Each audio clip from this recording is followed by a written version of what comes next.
जन स्वराज की बात कर लें डायरेक्ट, उभरती हुई पार्टी है, नई नई आई हैं, चर्चे हैं, आप कैसे देख रही हैं? देखिए, जन स्वराज की बात अगर आप कर रहे हैं तो कहीं ना कहीं एक पॉजिटिव थिंकिंग के साथ प्रशांत किशोर काम कर रहे हैं और एक बदलाव की बात कर रहे हैं। तो हमें क्या चाहिए? हमें बदलाव ही चाहिए। पवन सिंह दिल का राजा है। आज अगर बोल देंगे कहीं पे किसी भी गरीब की बेटी की शादी है तो वो मदद करने पहुंच जाएंगे, लेकिन यहाँ वो दोनों चीज़ों को शायद जो हमारा अनुभव कहता है ना, वो बैलेंस नहीं कर पा रहे हैं। अब तो स्थिति ये हो गई, ये कलयुग आ गया, कलयुग ही नहीं रहा, ये तो भटयुग आ गया। ठीक है, पहले क्या होता था ना, मैं इतनी इमोशनल थी कि जब कोई व्यक्ति अपना दर्द बता रहा होता है, एक तरफ वो रोता था, दूसरी तरफ मैं भी रोना चालू कर देती थी। सबसे ज़्यादा कहाँ केसेस देखने को मिल रहे हैं अगर राज्यों की बात करें तो? कहने के लिए बिहार में दारू बंद है, लेकिन फिर भी घर घर में दारू है, तो होम डिलीवरी है। नमस्ते पॉडकास्ट में आप सभी दर्शकों का स्वागत है। मैं हूं रवि सिंह और आज के इस एपिसोड में हमारी मेहमान हैं वीना मानवी जी। तो चलिए उनसे बातचीत करते हैं और कई सारी सुने अनसुने पहलुओं को समझते हैं। और हाँ, आप नमस्ते पॉडकास्ट को लाइक, शेयर और सब्सक्राइब जरूर कर लीजिएगा।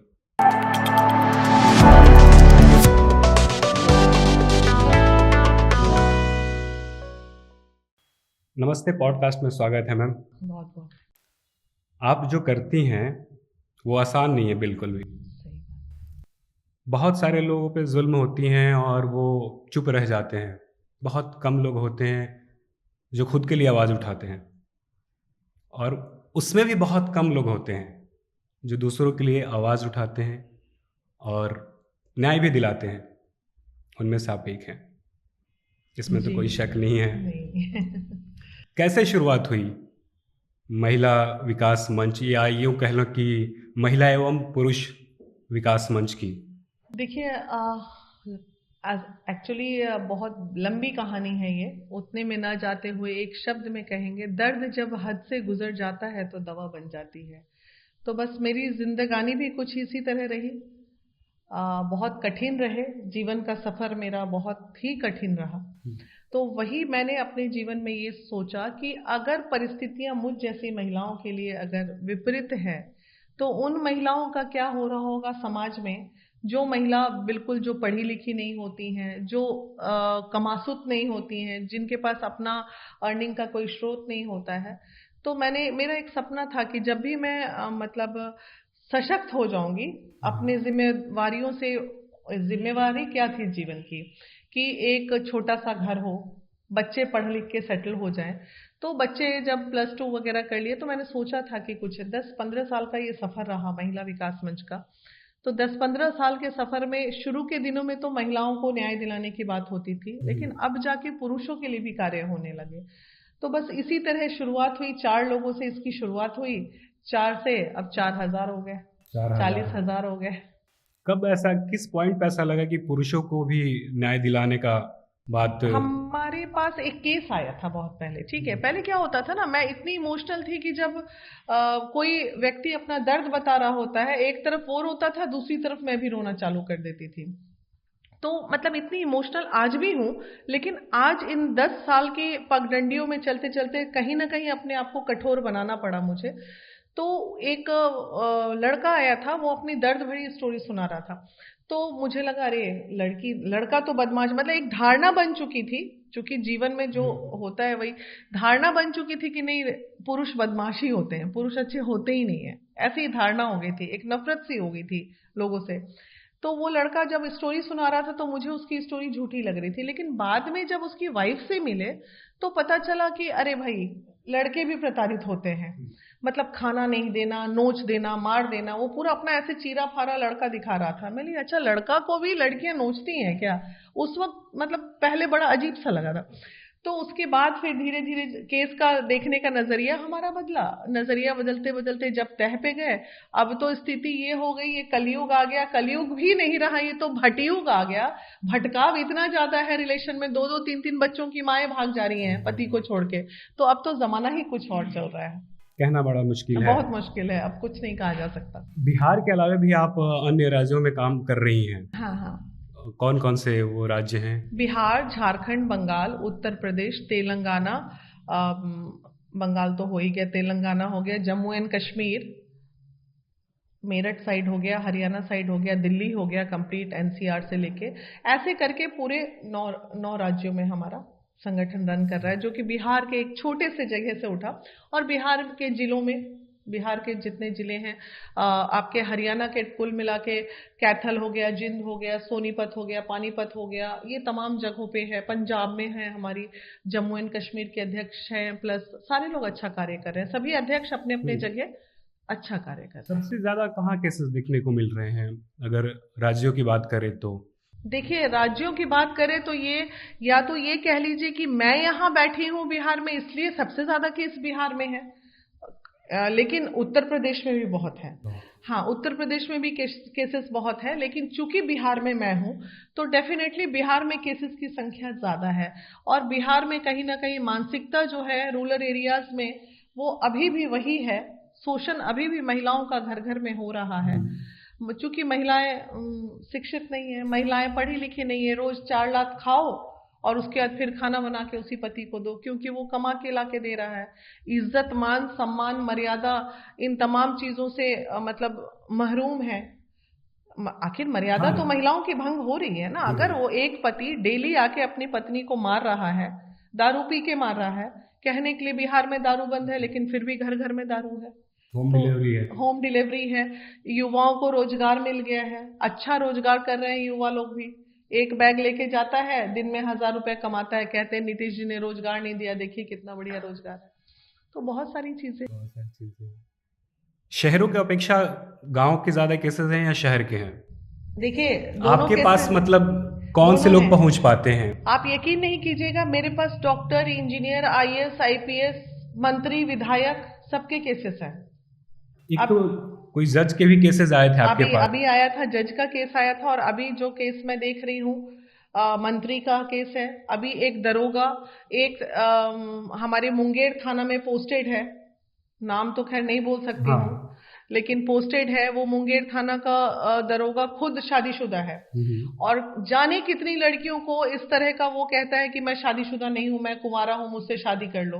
अब कोई भी लड़की कुंवारी अगर होगी तो सपने तो देख ही लेती है ना कि अरे वाह, स्टार लगा के पुलिस से शादी करना है, स्मार्ट है देखने में। अब इसी चक्कर में एक लड़की बेचारी फंस जाती है, झाझा की लड़की है वो। और जब उसे ये पता चलता है कि अरे ये तो शादीशुदा है, बाल बच्चेदार है, 3 बच्चों का बाप है, तब वो उसे ब्रेकअप करती है। ब्रेकअप करके वो जाती है, शादी करती है, अपनी नई दुनिया बसाती है। वो दरोगा साहब क्या करते हैं, देखिए खाकी वर्दी में बैठे लोग किस तरह के हैं ये मैं बताना चाह रही हूँ। हमारे बिहार में वो दरोगा क्या करता है, उसके पति को बता देता है कि ये मेरी पत्नी है।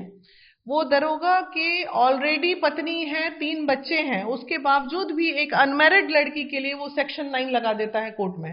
बताइए कानून का कैसा मिसयूज कर रहा है ये खाकी वर्दी। उसके बाद जब उसके अगेंस्ट मैंने आवाज उठाई तो उसने मेरे पे SC ST लगा दिया। तो ऐसा नहीं है, समाज सेवा करने जब आप निकलोगे तो आपको बहुत तपस्या झेलनी पड़ती है, बहुत कष्ट है, कई बार जानलेवा। एक केस ऐसा हमारे पास आया था कि उस दिन लगा कि हमारी तो जान ही चली जाएगी, मतलब उड़ जाएंगे। अच्छा, तब तक हम उस केस में नहीं समझे थे जब उस पीड़िता को लेके कार में मैं बैठी थी और बिहार पुलिस यूं करके चारों तरफ मेरे कार को घेर लेती थी। तब तक मुझे लगा रे होगा कोई 164 का बयान है। बाद में पता चला रे भाई ये तो बहुत बड़े विधायक हैं, उनका 164 का बयान मुझे कराना था। खैर बिहार पुलिस ने उस समय बहुत सिक्योरिटी प्रदान की थी मेरे को, उसके बाद से मेरा डर खत्म हो गया। कानून देखा जाए तो अगर कानून व्यवस्था ठीक होती तो महिला विकास मंच की जरूरत होती? नहीं होती। आप एक बात बोलिए, वीना मानवी जैसे पेज को हैक कर लिया गया और मुझे अपने पेज का हैक का जो किसने हैक किया उस मुजरिम तक पहुंचने में मुझे 4 महीने लग गए, और तब तक मेरे पेज पे BF वगैरह वो चला रहा है। तो सोचिए जब मुझ जैसी महिलाओं को इतना पापड़ मिलना पड़ता है तो गरीब और जो पढ़ी लिखी नहीं है वैसी महिलाएं क्या करेंगी, थाना पुलिस कोर्ट कचहरी में नहीं कर पाएंगी। तो वैसे महिलाओं के लिए हम सहारा बनने की कोशिश करते हैं। विवाहित केसों के अलावा लव अफेयर्स के भी केस आते होंगे? हाँ। किस तरीके के मामला होते हैं वो? आजकल का तो बड़ा ट्रेंड चल गया है ये लिविंग रिलेशनशिप। हाँ। अच्छा करते हैं ये लड़के, आजकल की मोहब्बत करते हैं दोनों, और फंसता है अंत में लड़का। पता चला लड़की शादी करके अपने घर जा रही है और लड़का 376 में जेल में बैठा है। मैं बार बार अपने हर वीडियो में मैं ये कहती हूँ, भैया बच के रहो। ठीक है, कैरियर बनाने का जो उम्र है वहां तक मुझे अच्छा लगता है, मतलब हमें वो बर्दाश्त भी हो जाता है और समाज भी उसे एक्सेप्ट कर लेगा। जब बच्चे जॉब करके सेटल हो गए उसके बाद अफेयर कर रहे हैं, या कैरियर में एक मुकाम तक पहुंच गए अफेयर कर रहे हैं, तो चलो ठीक है, अफेयर किया, शादी किया, इट्स नॉट बैड, वो होना चाहिए, वो करना भी चाहिए। मतलब एक समझ पे जाके एक अगर आप समझ कर में रहे हैं तो। आप देखिए 14 साल की लड़की, 15 साल की लड़की, 18 साल का लड़का, 17 साल की लड़की, नाबालिग बच्चे, ये जो घर से भाग रहे हैं और पता चल रहा है भाग के 4 दिन जा रहे हैं, उसके बाद नहर में उनकी लाश मिल रही है, ये इसको आप किसको दोष दीजिएगा? ये क्या पेरेंटल दोष नहीं है? बिल्कुल नहीं। बिल्कुल पेरेंटल दोष है ये। और पेरेंटल दोष क्यों है? क्योंकि पेरेंट भी पढ़े लिखे जागरूक नहीं है, और ये हमारे बिहार में ज्यादा है इस तरह के केस। अभी 2-3 महीने के अंदर सैकड़ों लड़कियां काट दी गई, मार दी गई, जला दी गई, किसी को नहर में फेंक दिया गया, किसी पे एसिड अटैक कर दिया गया, अभी मुजफ्फरपुर में स्तन काट दिया गया। तो ऐसी बच्चियों का मतलब वो बच्चियां तो चली जाती हैं और उसके बाद 4 दिन बाद पता चलता है कि जिसने ये किया उसका 4 महीने बाद बेल भी हो गया। अपराधी तो फिर सड़क पे घूम रहा है ना। तो इन तमाम चीजों पे कहीं ना कहीं लॉ एंड ऑर्डर तो वीक हो गया हमारे बिहार का। तो लॉ एंड ऑर्डर अगर सख्त हो जाएगा तो अभी बीएनएस आ गया, पहले जो धाराएं अभी बदली हैं तो थोड़ा सा बदलाव हुआ है, अब देखिए कितना चेंज हो पाता है। लेकिन फिर भी हर दोष हम लॉ एंड ऑर्डर को नहीं दे सकते हैं, कहीं ना कहीं हमारे समाज का भी दोष है। बिल्कुल। सोशल मीडिया का भी इन्फ्लुएंस है बच्चों सोशल पे। मीडिया तो भाई जितना आबाद नहीं किया उससे ज्यादा बर्बाद किया। रील्स बस देखिए, ये देखिए, एक लिमिटेशंस नहीं है रील बनाने में। गाली बक रहा है, कोई भी किसी को गाली बक रहा है, कोई भी किसी को नीचे स्तर पे उतार रहा है। तो ये सोशल मीडिया अच्छाई कम और बुराई ज्यादा परोस रहा है समाज में। बिहार में क्या आपको लगता है कि सरकार को लेकर अगर हम बात करें तो, कि क्या कोई ऐसी पार्टी है, जन स्वराज की बात कर लें डायरेक्टली, उभरती हुई पार्टी है, नई नई आई हैं, चर्चे हैं, आप कैसे देख रही हैं?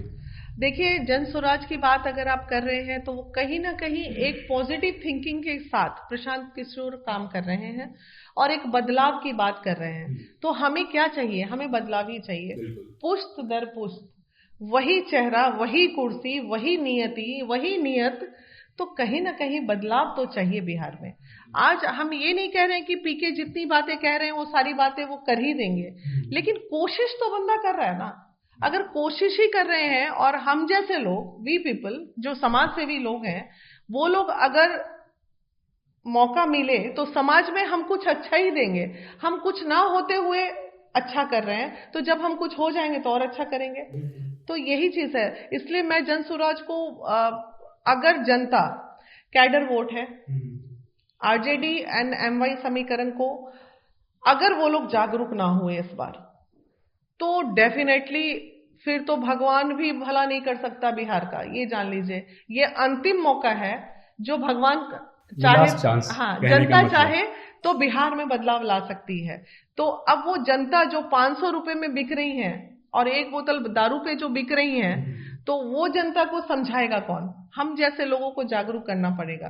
तो और वो जो फिक्स्ड वोट है, अभी जैसे आपने देखा होगा पवन सिंह के चुनाव में, हम लगातार लगे हुए थे काराकाट में, तो पवन सिंह सेकंड पोजीशन पे आके फेल हो गए। लेकिन वो जो फिक्स्ड वोट था, वो वोट को कोई नहीं डिस्टर्ब कर सकता है, क्योंकि उनकी मानसिकता ही नहीं, वो ही नाली में, कूड़ा में, कचरा में, जीवन में वो खुश हैं, क्योंकि उनको उस रात का 100 रुपया, सॉरी, उस रात का 500 रुपया ज्यादा जरूरी है। वो एक 500 रुपया, 1000 रुपये में पूरा जीवन 5 साल बिहार को बर्बाद कर देते हैं। तो वैसे लोगों की मानसिकता कौन बदलेगा? हम नहीं बदलेंगे, आप नहीं बदलेंगे। उनके बच्चे अगर वो मतलब गलत काम कर रहे हैं, वो अगर मान लीजिए ठेला चला रहे हैं, तो ठेला चलाने वाले लोग का जो है कि वो बदलेंगे नहीं तो बेटा कैसे टीचर बनेगा? अगर पिताजी नहीं बदलेंगे तो बच्चे भी नहीं बदलेंगे।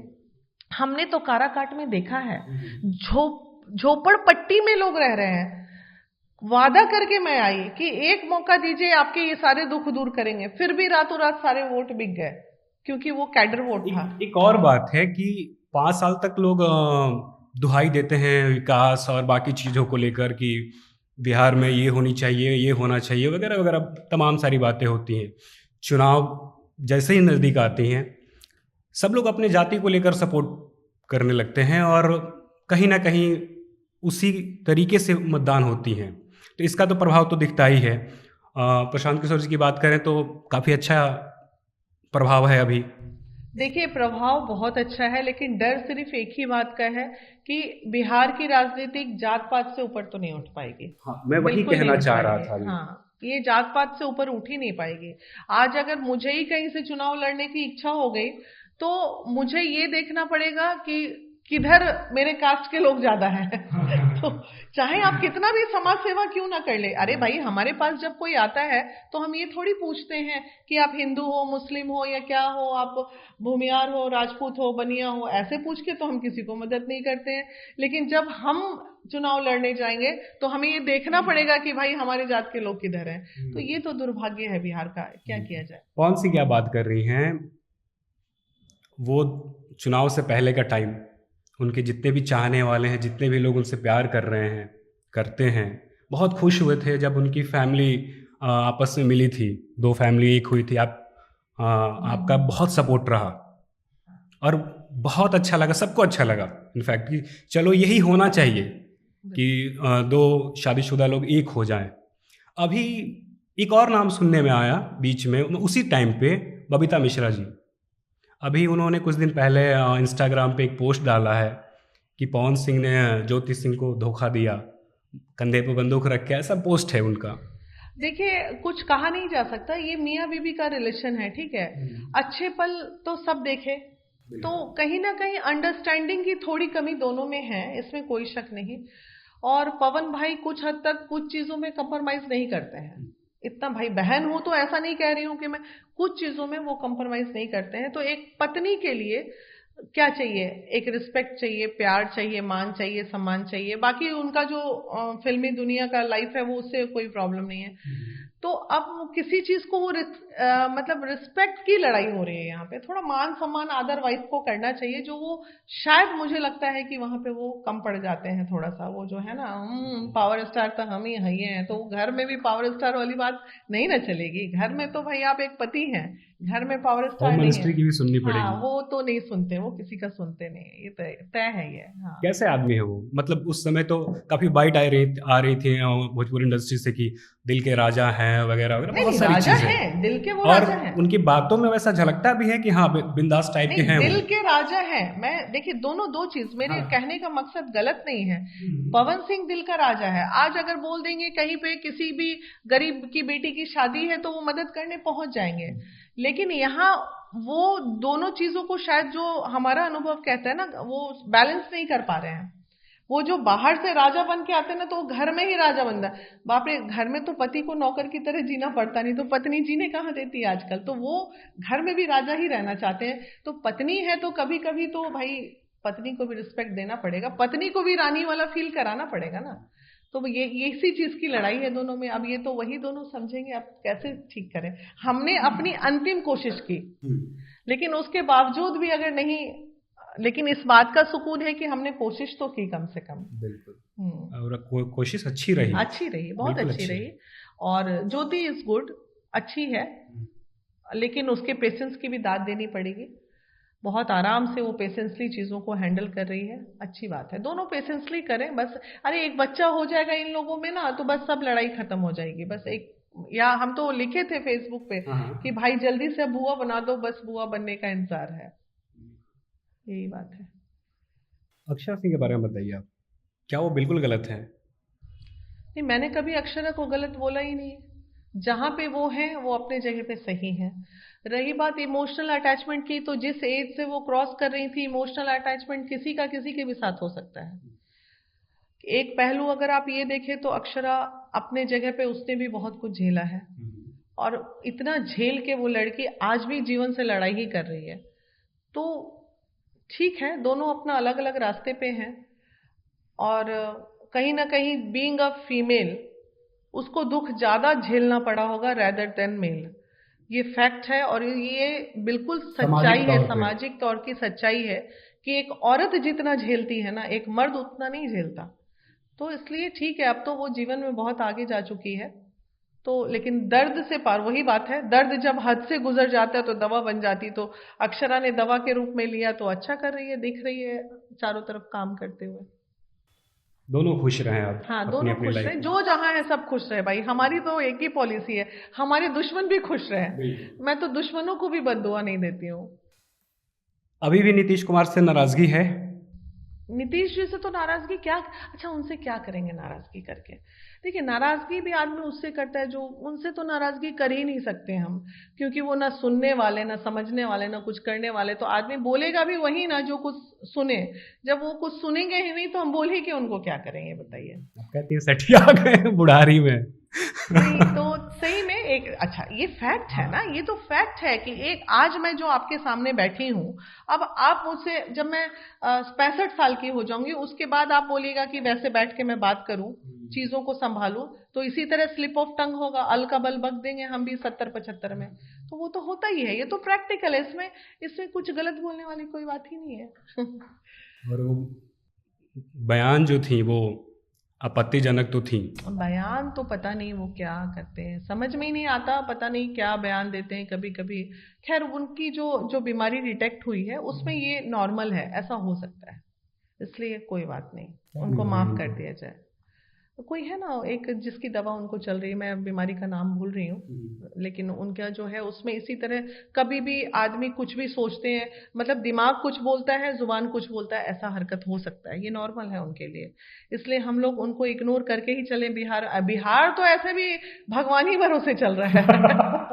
बिहार तो ऐसे ही भगवान भरोसे चल वैसे रहा भी है। हमारे यहाँ कहते ही हैं कि जो बुजुर्ग हो गए हैं उनको हाँ, छोड़ दिया जाए। बिल्कुल, बिहार तो भगवान भरोसे। हम जैसे कुछ समाज सेवी अगर ना रहे, आज आपके बिहार में महिला आयोग बंद पड़ा है। हाँ, आप बताइए, जितनी फाइलें महिला आयोग में नहीं, उससे ज्यादा फाइलें मेरे पास है। उसके बाद 100 में अगर एक कोई गलती हो गई तो वो गलती तार तार करके पूरा जग जाहिर हो जाता है हमारी गलतियां। हाँ। लेकिन हमने जो 99 काम अच्छा किया, उस पे सरकार की नजर नहीं जाती है। तो ये सब चीजें तो है ही। गायघाट रिमांड होम का मामला आप कैसे भूल सकते हैं? नहीं भूल सकते। 365 लड़कियों का जीवन बचाना, डायरेक्ट सरकार से लड़ाई लड़के, मामूली बात थी क्या? पूरा मेरे ऑफिस को खंगाल दिया गया सरकार द्वारा, सारे एडीजी, ये वो, एसआईटी टीम सब उधर छोड़ के मेरे ही पे जांच लगा दिया इन लोगों ने। फिर भी आज वंदना गुप्ता जेल गई ना। और आपको पता है, मैं चाहूंगी कि बताऊं जनता को, बिल्कुल बताइए। आज तक ये बात गुप्त रहा, माननीय न्यायालय ने संज्ञान लिया हमारी बातों का और माननीय न्यायालय केस लड़े। आज तक ये गुप्त रहा कि एसआईटी टीम ने जब ये लिख के दे दिया गायघाट रिमांड होम में कि ऐसा कुछ नहीं पाया गया कि यहाँ लड़कियों का शोषण होता है, तो आखिर फिर वंदना गुप्ता को सजा क्यों हुई? अब मैं बताती हूँ कि क्यों हुई, क्योंकि किसी को नहीं पता था। माननीय न्यायालय ने एक स्पेशल डॉक्टर्स की टीम भेजी वहां गायघाट रिमांड होम में, और जो जुबान वाले बच्चे थे वो तो उनका जुबान तो बंद कर दिया गया था डरा डुरा के, नहीं नहीं यहाँ कोई दिक्कत नहीं, बस खाना थोड़ा खराब मिलता, ये वो करके रिपोर्टें आ रही थी। लेकिन जो न्यायालय ने जो एक्शन लिया इसमें बहुत अच्छा किया, देर है अंधेर नहीं। स्पेशल डॉक्टर्स की टीम वहां भेजी गई उन बच्चों के लिए जो मुख बधिर बच्चे हैं वहां, जो ना बोल सकते थे ना सुन सकते थे। और उन बच्चों ने जो अपने एक्शन और भाषा में उन डॉक्टर्स को जो बंद कमरे में बताया, जो जुबान वाले बच्चे नहीं खोल पाए, वो मुखबधिर बच्चे ने रिपोर्ट दिया। और रिपोर्ट बंद में, देखिए मेरे रोंगटे खड़े हो रहे हैं, बंद रिपोर्ट न्यायालय में गया और तब पता चला कि मुखबधिर बच्चे ने ही न्याय दिलाया। तो आज देखिए, नहीं तो अगर उनके पास डॉक्टर्स की टीम नहीं जाती तो फिर वहां वही शोषण होते रहता, लड़कियां रिमांड होम से सप्लाई होती रहती बाहर स्कॉर्पियो में बैठ के। तो भाई काम करने के लिए बहुत लगता है, जीवन बहुत तकलीफ लगता है। डर डर लगता है आपको? डर नहीं लगता अब नहीं लगता। अब नहीं लगता। शुरू शुरू में लगता था कि अरे ये कर देगा, लोग जेल भेज देगा, ये कर देगा। हम तो चाहते हैं कि जेल भेजो ना, जाने तो जनता कि हाँ भाई अच्छे कार्य करने वाले लोग बाहर नहीं रह सकते हैं। ऐसा कुछ मैंने किया ही नहीं, आप किस बात पे मुझे जेल भेजिएगा? कुछ गुनाह तो बताइए मेरा। तो मैंने तो कोई गुनाह नहीं किया आज तक। धमकियां तो आपको शुरू से ही मिलती है? आम बात है धमकियां। अभी जो दरोगा के केस में है, दरोगा ने 3 जगह से मेरे पे SC/ST केस लगा दिया, मेरे पे, प्रियंका झा मेरी मेंबर और अरुणिमा पे। तो क्या हो गया उससे SC/ST एक्ट लगाने से? झूठा केस लड़ेंगे लड़ाई। तो अब बताइए, एक लड़ाई लड़ने में, एक छोटे से केस में व्यक्ति इतना परेशान होता है, और मैं जाने कितने केस लड़ते रहती हूँ। पैसे खर्च होते हैं, समय जाता है, डिस्टर्बेंस तो होता ही है, बहुत मेंटली हरास तो होता ही है बहुत आदमी। बहुत होता है। लेकिन ठीक है, डर के आगे जीत है, लगे हुए हैं, आए हैं तो इतिहास रच के ही जाएंगे बिहार में। हम भी मन ही बना ही लिए हैं कि अब एक इतना धमकी, तक पहुंच गए तो और आगे जाएंगे। एक धमकी तो आपको बहुत पहले मिली हुई थी साधु यादव के टाइम में। वो तो बहुत पुरानी धमकी थी, क्या वो थी तो वो अनमैरिड, बातें? हाँ, जब अनमैरिड लाइफ वाली धमकी हाँ, मैंने झेली तो अब तो मेरा जीवन 50 साल में है, अब क्या डरना। क्या थी वो बातें? वो कुछ बातें कोई खास नहीं थी, मतलब मैं बहुत खूबसूरत थी, नहीं थी अपने अपने मन से नहीं, मतलब उस समय यंग में तो आदमी अभी और भी हैं थोड़ा आप? अच्छा लगता है ना, अभी तो बुजुर्ग हो गए ना हम। तो उस वक्त क्या था कि जैसे मैं जहाँ जॉब करती थी वहां एक फंक्शन में गई थी, तो कैमरे में नहीं, अंदर में मेहंदी का कार्यक्रम, बाहर में ये हो रहा था। तो बस वहीं पे अचानक कैमरे में बाहर ये लोग बैठे थे, कैमरे में देखे कौन है ये लड़की। उस वक्त मैं तुरंत महाराष्ट्र से पढ़ लिख के आई थी, एजुकेशन वगैरह मेरा महाराष्ट्र में हुआ है। तो मेरे को तेरे को बिहारी टोनिंग भी नहीं थी, अब तो बिहारी टोनिंग हो गई इतने सालों में, तो था, नजर में हो जाता है। तो जस्ट उस समय शिल्पी हत्याकांड हुआ था शायद। फिर अचानक कोई आए, मेरे सीनियर जहां मैं जॉब करती थी, बोले तुरंत यहाँ से निकल लो, तुरंत निकल लो, नहीं तो उठ जाओगी। हम बोले क्यों उठ जाएंगे हम? अरे नहीं नहीं निकल लो, तुम नहीं जानती हो, आई हो, ये है वो है, साधु सुभाष एकदम टारगेट लिए हो, निकल जाओ पीछे वाले गेट। और सभी लोगों ने मिलके मेरे को पीछे वाले, मतलब उन्होंने कहा कि गाड़ी में बिठा भगाया। दीजिए इनको। हाँ, वो सब बड़ा था ना, लड़कियां उठाना, रेप करना, ये सब बड़ा आम था एक जमाने में। तो तुरंत फिर मुझे पीछे वाले गेट से निकाले थे। तो उस समय मुझे डर लगा था, क्योंकि मैं उम्र भी मेरी रही होगी, 20-22 साल की उम्र थी उस तो वक्त। ऐसा नहीं लगा कि फिर वापस चले जाए महाराष्ट्र? नहीं, क्यों जाएंगे, घर द्वार यहाँ, वैशाली की बेटी हूँ, अंदर ब्लड में तो बिहारी ना है, पढ़ने से क्या हो जाता है महाराष्ट्र में। यही बात है। इस काम के सिलसिले में आप पे आरोप भी लगते रहते हैं तरह तरह के, कैरेक्टर को लेकर या पैसों के मामला, ऐसा कुछ कि आप पैसे लेती हैं केसेस के बदले में। हालांकि ऑर्गेनाइजेशन है तो ऐसे तो चलेगी नहीं, तो क्या है ये मामला? देखिए, एक चीज जान लीजिए, समाज की कुरीतियां, पहले कैरेक्टर की बात कर लूं। कैरेक्टर ये नहीं कि सिर्फ मुझ पे, इस समाज में कोई भी महिला अगर आगे बढ़ रही है तो सबसे पहले डैमेज करने के लिए उसको कैरेक्टर ही आता है।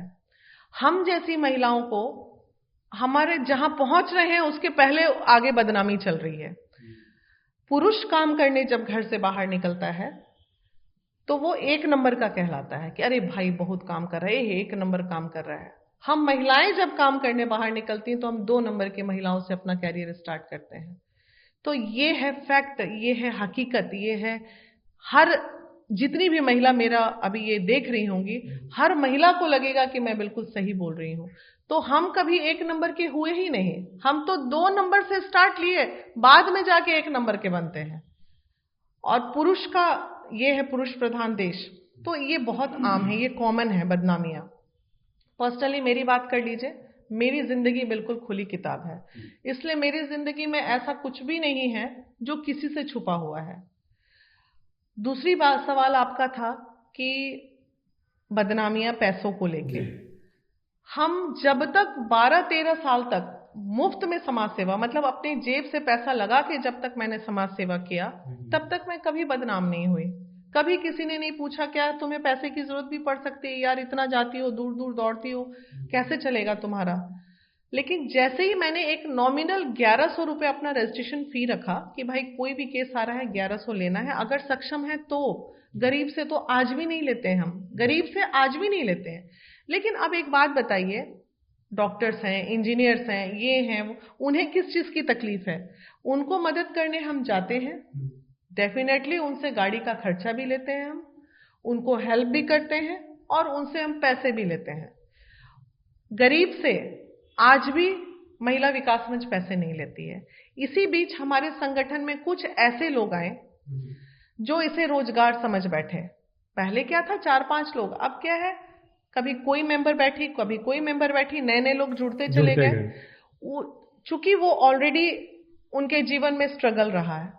आधे से ज्यादा महिला विकास मंच की अध्यक्ष जो हैं, 4-5 अध्यक्ष ऐसी निकली जो रियल पीड़िता बन के मेरे पास आई थी और आज कहीं की अध्यक्ष हैं।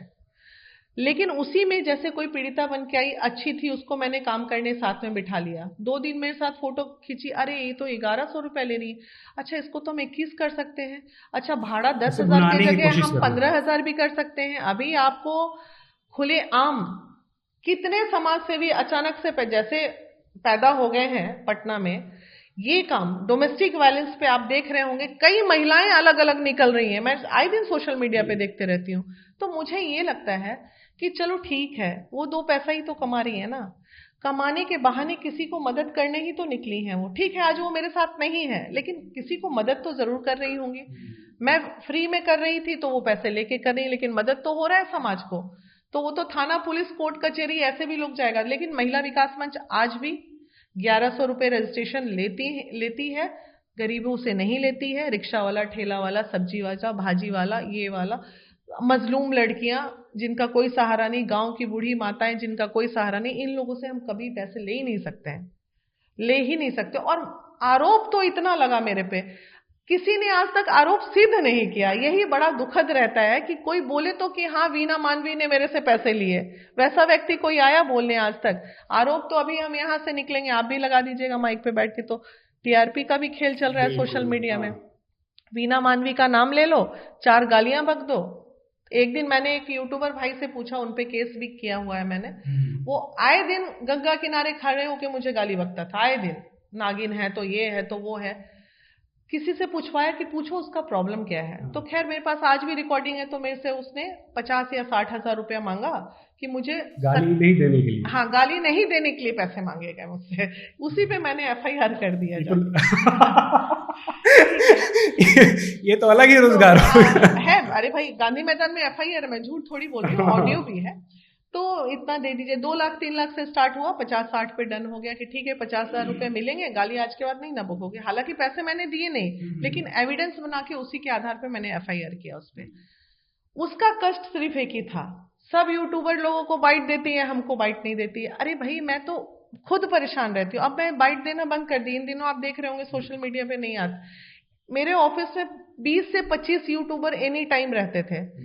तो सभी लोग को लगता था वीना, मैंने सिंपैथी, ऐसा नहीं दिल की बुरी, मैं चाहती हूँ कि मैं दे दूं, चलो ठीक है इनका चैनल चल जाएगा, थोड़ा वो भी कमा लेंगे तो अच्छी बात है, लेकिन समय की भी तो कीमत होती है ना। तो तब फिर मैंने एक नियम बनाया कि जो 5,000 रुपया सालाना देगा मेरे को, उसी को मैं बाइट दूंगी, नहीं तो नहीं दूंगी। उसके बाद सब भाग गए। तो अच्छा है ना, कितना आदमी थक जाता है ऐसे में। तो है कुछ यूट्यूबर भाई जो 5,000 रुपया कमा रहे सालाना हो मुझसे संगठन को तो कुछ तो योगदान दो। देते हैं, और उससे भी संगठन चलता है, तो करना भी चाहिए। आखिर तुम पूरे साल कमा रहे हो, तो गरीबों के लिए 5,000 रुपये साल का दे दो योगदान। तो ये फिर मैंने एक नियम बना लिया, तो भीड़ कम हो गई थोड़ी। देने वाले जब देने मांगने की बात आती, कुछ तो पॉलिसी करना पड़ता ना। हालांकि मैं लेती नहीं हूँ, कुछ लोग सहयोग, मनीष कश्यप हमेशा जब भी हमारा एनुअल मीट होता था वो सहयोग करते हैं।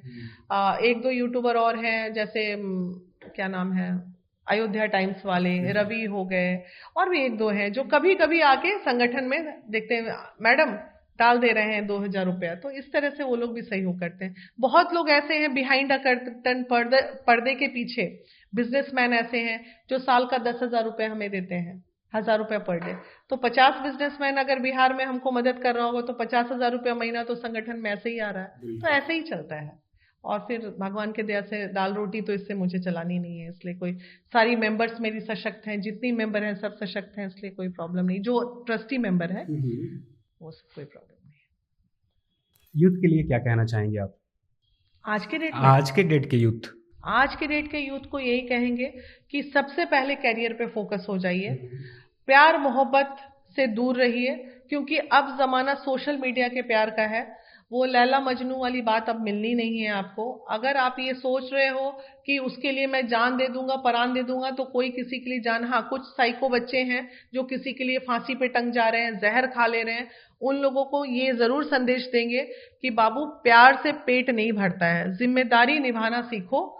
2 दिन की मोहब्बत में तुम अपने माँ बाप के 20 साल 25 साल के प्यार को भूल जाते हो, तो ये अंधा प्यार नहीं करने का है। जीवन मेटलिस्टिक की तरह चल रही है, रिश्ते अब दिल से नहीं दिमाग से चलाने पड़ रहे हैं, हम उस युग में चल रहे हैं, तो थोड़ा बच्चों को सावधान रहने की जरूरत है।